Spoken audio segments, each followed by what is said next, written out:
Salamlar, xoş gördük sizləri. Sloganımız Be Positive. Bugünkü mövzumuz SMM ilə bağlı gələn maraqlı suallardır. Hansı görüşlər zamanı biz bu sualları eşidirik və istəyirəm sizlərlə bunu bölüşüm. Ən əsas suallardan biri. SMM işi nə var? Çox asandır. Oturursan, səhifəni idarə edirsən. Amma əslində işin görünməyən tərəf var. Çünki bizim cəmiyyətdə insanlar düşünür ki, sən oturaq iş görürsənsə, beynin işləyir və beyni çox işlətmirsən, o deməkdir ki, sən kef edirsən. Amma əslində məsələ belə deyil. SMM əslində daha çox beynini işlədir, məzmun yazır, daha sonra qısa videolar çəkmək üçün ssenari hazırlayır. Mən buna qısa film də deyirəm. Ssenari yazır, məkan tapır, harda çəkiliş edəcəm, daha sonra isə montaj işini görür ki, bu da ən çətin işlərdən biridir. Ona görə SMM işi asan deyil. Səhifəni idarə etmək, müştərilərlə danışmaq, onların kaprizlərinə dözmək, bu ən çətin işlərdən biridir. Və bunu mən artıq bilirəm ki, insanlarla işləmək çətin bir sahədir, yəni xidmət sahəsidir. Ona görə əslində SMM işi asan deyil, çox çətindir. Bu da daha çox gələn suallardan biridir.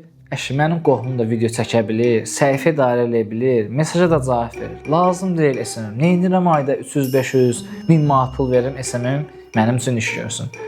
Burada da yəni mən nəyə razılaşmıram? Çünki hər bir şəxsin öz peşəsi var.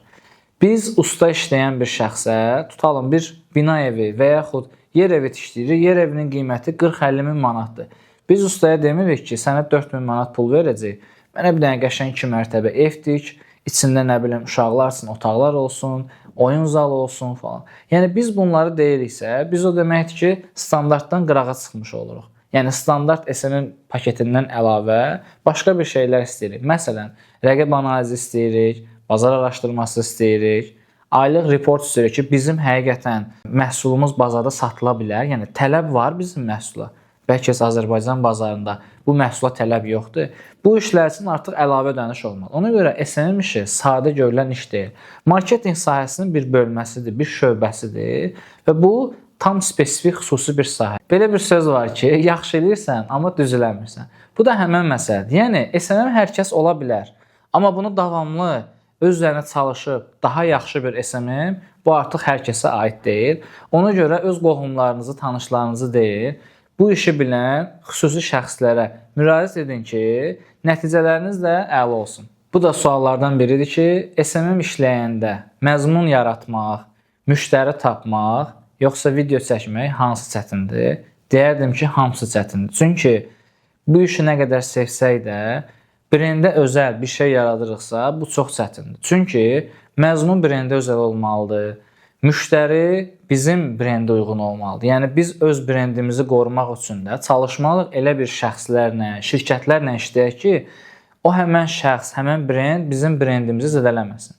Və ən əsas məsələ çəkiliş məsələsidir ki, bu da yeni başlayan şəxslər, heç zaman çəkiliş etməyən şəxsləri biz çəkiliş edəndə bizlər üçün də çətin olur. Hətta olur ki, bir qısa video, short video, reels çəkilməsi üçün bizim hətta 1 saat, 2 saat vaxtımız gedir. Hansı ki, videonun daha yaxşı olmasını istəyirik. Çünki danışığı, bədən dili, əl hərəkətləri, mimikaları, bütün jestlər bu videoda olmalıdır ki, qarşı tərəf buna inansın. Çünki normal olaraq biz üzbəüz gələndə şirkətlər buna business to business deyirlər, B2B. Bu business to business də müştəri rahat biz məhsul sata bilirik. Amma sosial şəbəkədə bu çox çətindir. Məsələn, mən əl hərəkətləri danışıram, amma kimsə mənə desə ki, bu videoda əl hərəkətlərini istifadə etmə, o zaman mənim üçün çətin olacaq. Çünki mən artıq bir növ bədən dilimi bloklamış oluram ki, yox, mən belə danışmaq istəyirəm. Ona görə çox zaman videolarda şəxsin özü necə hərəkət edirsə, necə danışırsa, çalışırıq məzmunu onun danışığına uyğunlaşdıraq ki, o əziyyət çəkməsin və videolarımız da çox gözəl alınsın. Ən maraqlı və gülməli çəkilişlər necə olub, nə baş verib? Belə anlar çox olub. Demək olar, indi də hər an baş verir. Bəzən olur, mikrofon yaddan çıxır qoşmaq. Çünki proses çox gedir və avadanlıqların çoxluğu, çəkilişlərin davamlı olmağı, arası olmayanda biz artıq bəzi şeylər unuda bilirik. Mikrofon yaddan çıxa bilir və yaxud çəkiliş edirik, rekə basmaq yaddan çıxır. Və yaxud bəzən olur ki, biz məzmunu yaratmağa fokuslanırıq. 2 saat, 3 saat həmən şəxslə, brendlə danışırıq. Bir də görürük ki, 2-3 saat keçir, amma biz elə çəkiliş etməmişik. Bu hallar da baş verir. Amma əlbəttə ki, baş verən hadisələr çoxdur, bir-birinə maraqlı olur. Amma əlbəttə ki, bu işin içində olan şəxslər bilir ki, bu işin də marağı əslində ondadır. Bəzən demək və gülmək lazımdır ki, iş daha yaxşı alınsın. Çünki yaradıcı sahədə ən əsası deyib gülmək, pozitiv olmaq və insanlarla ünsiyyət qurmaq lazımdır. Amma mən bunu hər dəfə biznes tərəfdən belə deyirəm ki, hər zaman satış etməyə yox, daha çox problemə həll yol tapmağa çalışın.